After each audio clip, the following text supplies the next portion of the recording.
Сайн бацгаана уу? Намайг Батнасаа хөгжөө бэлгүүн төгс гэдэг. Би санхүү эдийн засгийн дээд сургуулийн 2 дугаар курс оюутан. Ер нь энэ бүтээлийн санаа болоо зүгээр годамжаар ингийн алхаж явахад төрсэн санаа л та. Яг тэгэхээр монголчуудын нэрэл заншсанаар бол шар хантаа цэдангууд гэдэг тогтчлт үйлчилгээний компани ажилтдыг хараад зам шүрдэж байгаа тэр одоо үйл явцыг хараад яагаад энэ хүмүүсийн их тоосон дунд ингэж ажиллах хэрэгтэй гэж хамгийн эхлээ бодсон. Дараа нь ер нь хараад ахт бол монголчууд маш их харшлын эмгэгтэй юм байна. Тэр дундаа бол тоосон цороос гаралтай харшил мөн утааны гаралтай эмгэгүүд маш олон байдаг юм байна гэж бодсны үндсэн дээрээс бол надад хоёр санаа төрсөн байгаа. За эхнийх нь болохоор нэг шүүрэн дээр байрлуулах нэг юм ус маягийн. Нөгөөх нь болохоор одоо гэр хорооллын янданд байршуулах нэг тийм сенс маягийн ба. За миний бүтээлийн тухайд л товчхондоо бол юм байгаа. Би бол нэвтрүүлэгт ахтайгаа өрөлцөн ирсэн байгаа. Ах өөрийгөө танилцуулаач бидэнд. Бодлого гэдэг цахиур компанид ажилладаг. За. Тэдрэгээрээ. Саяны шүүрний санаа бол энэ байна. Тэгэд энд харж байгаа бах тийм үү? Энэ бол нэг юм базуур маягийн байх юм.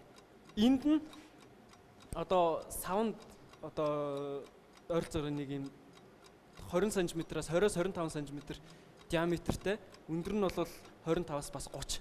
Ерөнхийдөө ийм конус элбэрийн ийм сав байх юм. Тэгээ энд нь болохоор ойролцоогоор нэг 2-оос 2.5 литр ч юм орчим ус багтана гэж үзнэ. Тэгээд энэ базуурыг атгалаа. Тэгэхээр эндээс болвол энэ шүүрний одоо уг руу шууд ус өгөхөр байгаа. Энэ ус нь шүүрээ норох чинь норгосон шүүрээр бол замаа шүүртэж явах боломжтой. Энэ бол шүүрний хувийн жинг бол нэг тэгж хүндрүүлэхгүй.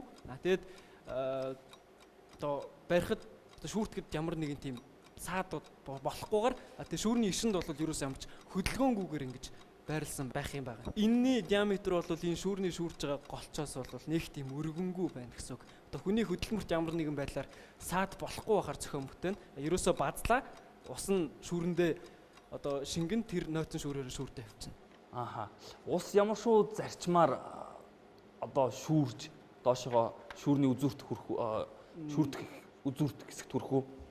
Одоо бол юуны үзүүр цацагч байгаа шүү дээ тийм. Цацагчныхаа ерөөсөө тэр юугаар тэр шүүрний яг үзүүрлөө тохируулж өгвөл ерөөсөө яг тэр тоос дэврээд байгаа хэсэг дээр л тусгаар тэгжил байдлуулж өглөөж. Шүүгч галуудрах хэрэгжүүлээд үзэх хэрэгтэй санагдаж байна. Яг нь нэмж хэлэхэд тэр ус гойжуулж байгаа ам нь бол шүүрнийхээ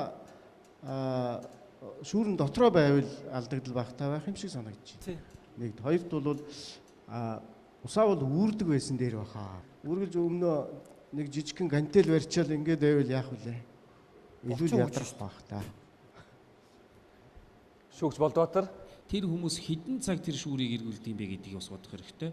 Ер нь бол шимээс хідэр ч гэсэн юм байраад ингээд гөө жахт ерөнхийд яг үндсэн яг гарны хэсэг дээр гэхээс илүү тэр орой дээрх мэл тэр савлтан дээр нэг жоохон хүч хожиж магадгүй.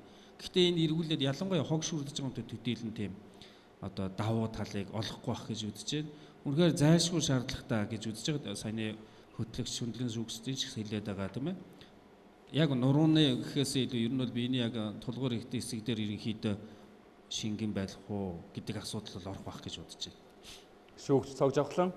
Одоо дотор ингээ юм шүүрдэж байгаа шүүрнүүд өөр дээрээс яг шүүрдэх хэсгийнхаа урд хэсгийг шүршээд тэгээ цэвэрлээд одоо шилөө цацчаад дараагаар шүүрдэг тийм шүүрнүүд бол байна. Яг дотор ашиглах зорилттой.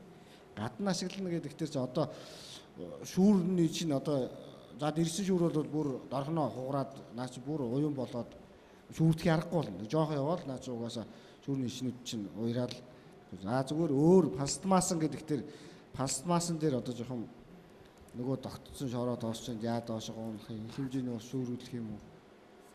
Их л төвөгтэй л хийчтэй байна да. За зохион бүтээгчийн маань бүтээл дараагийн шатанд өрсөлдөх хэсгийг гэрлээр үзүүлнэ үү?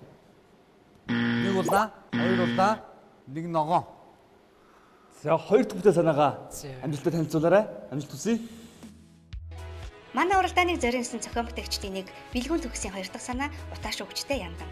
Гэвч шүүгчид энэ санааг шийдлийн хувьд оновчгүй гэж үзээд тэмцсэнгүй. Гэхдээ энэхүү санааны бүтээл хөгжүүлэлтэнд шүүгчид ямар шийдлэр хийж болох талаар үнэтэй зөвлөгөө өгсөн юм. Энэ зөвлөгөөг бүтээлдээ шингээгээд дараа жилийн уралдаандаа санаагаа илүү сайжруулад ирээрэй бэлгүүн төгсөө.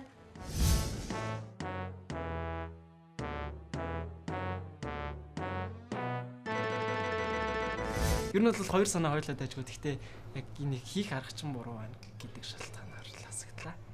Тэгээ яг одоо манай нөхцөлд болохоор яг дэрсэн шүүр хэрэгжилж байгаа болохоор дэрсэн шүүрээ одоо тухайн ус чинь оргоод одоо насжилтын бас богиносгочноо гэсэн тийм шалтгаан хэлж байна.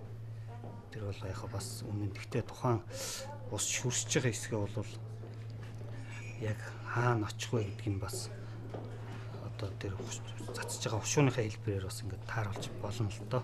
Заавал шүүрний уг руу цацах хэрэггүй. Заавал шүүрний үзүүрлүү ч юм уу те тоос руугаа ч юм уу тэрийгээ бол тухайн практик дээр шалгаад тааруулчих уу бас боломжтой гэж л үзэж байна. Гэхдээ яг одоохонд нөгөө хийгээгүй байгаа учраас тиймэрхүү шалтгаануудаар л хасагдлаа л та.